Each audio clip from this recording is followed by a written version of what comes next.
B Y Vijendra ಮಾತ್ರವಲ್ಲ, ತಟಸ್ಥ ಬಣಕ್ಕೂ tension ಶುರುವಾಗಿದೆ. ಯತ್ನಾಳ್ ಪರ ಬ್ಯಾಟ್ ಬೀಸಿದ್ದವರಿಗೆ ಈಗ ಸಂಕಷ್ಟ ಎದುರಾಗ್ತಾ ಇದೆ.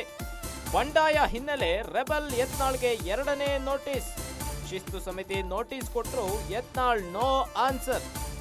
ಹೀಗಾಗಿ ಬಿಜೆಪಿ ರೆಬಲ್ಸ್ ವಿರುದ್ಧ ಶಿಸ್ತು ಕ್ರಮದ ಭೀತಿ. ಕ್ರಮ ಕೈಗೊಳ್ಳದಂತೆ ಒತ್ತಾಯಿಸಿದ ತಟಸ್ಥ ಬಣಕ್ಕೂ ಟಾಸ್ಕ್. ಶಾಸಕ ಯತ್ನಾಳ್ ಅಂಡ್ ಟೀಮ್ ಸುಮ್ಮನಿರಲು ನೀವೇ ಹೇಳಿ. ವರಿಷ್ಠರ ಮಾತು ಕೇಳಿ ಶಾಕ್ ಆದ ತಟಸ್ಥ ನಾಯಕರ ಬಣ. ರೆಬಲ್ಸ್ ಸೈಲೆಂಟ್ ಆಗಿರುವಂತೆ ಹೇಳೋದು ಕಷ್ಟ ಸಾಧ್ಯ. ಯತ್ನಾಳ್ ಪರ ಬ್ಯಾಟ್ ಬೀಸಿ ಸಂಕಷ್ಟಕ್ಕೆ ಸಿಲುಕಿದ ಟೀಮ್. ಬಿಜೆಪಿಯಲ್ಲಿ ಭಿನ್ನಮತ ಸ್ಫೋಟಗೊಂಡು ವಿಜೇಂದ್ರ ವಿರುದ್ಧ ಯತ್ನಾಳ್ ಬಣ ದೆಹಲಿಯಲ್ಲಿ ಸಾಕಷ್ಟು ಹೈಡ್ರಾಮವೇ ನಡೆಸಿತ್ತು. ಯತ್ನಾಳ್ ಈ ಒಂದು ನಡೆಗೆ ಹೈಕಮಾಂಡ್ ಶೋಕಾಸ್ ನೋಟಿಸ್ ಇಶ್ಯೂ ಆಗಿತ್ತು. ಯತ್ನಾಳ್ ನಡೆಗೆ ಹೈಕಮಾಂಡ್ ಶೋಕಾಸ್ ನೋಟಿಸ್ ಕೊಟ್ಟಿತ್ತು. ಆದರೆ ಶಿಸ್ತು ಸಮಿತಿ ನೋಟಿಸ್ ಕೊಟ್ಟರು, ಯತ್ನಾಳ್ ಉತ್ತರವೇ ಕೊಟ್ಟಿಲ್ಲ.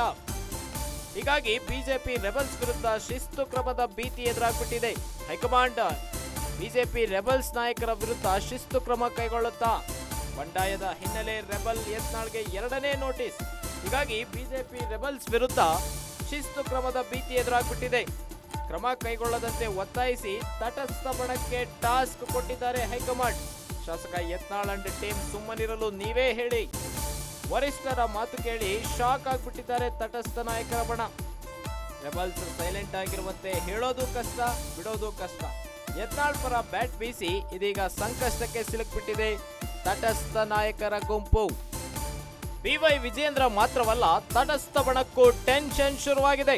ಯತ್ನಾಳ್ ಪರ ಬ್ಯಾಟ್ ಬೀಸಿದ್ದವರಿಗೆ ಈಗ ಸಂಕಷ್ಟ ಎದುರಾಗ್ತಾ ಇದೆ. ಬಂಡಾಯ ಹಿನ್ನೆಲೆ ರೆಬಲ್ ಯತ್ನಾಳ್ಗೆ ಎರಡನೇ ನೋಟಿಸ್. ಶಿಸ್ತು ಸಮಿತಿ ನೋಟಿಸ್ ಕೊಟ್ಟರು, ಯತ್ನಾಳ್ ನೋ ಆನ್ಸರ್. ಹೀಗಾಗಿ ಬಿಜೆಪಿ ರೆಬಲ್ಸ್ ವಿರುದ್ಧ ಶಿಸ್ತು ಕ್ರಮದ ಭೀತಿ.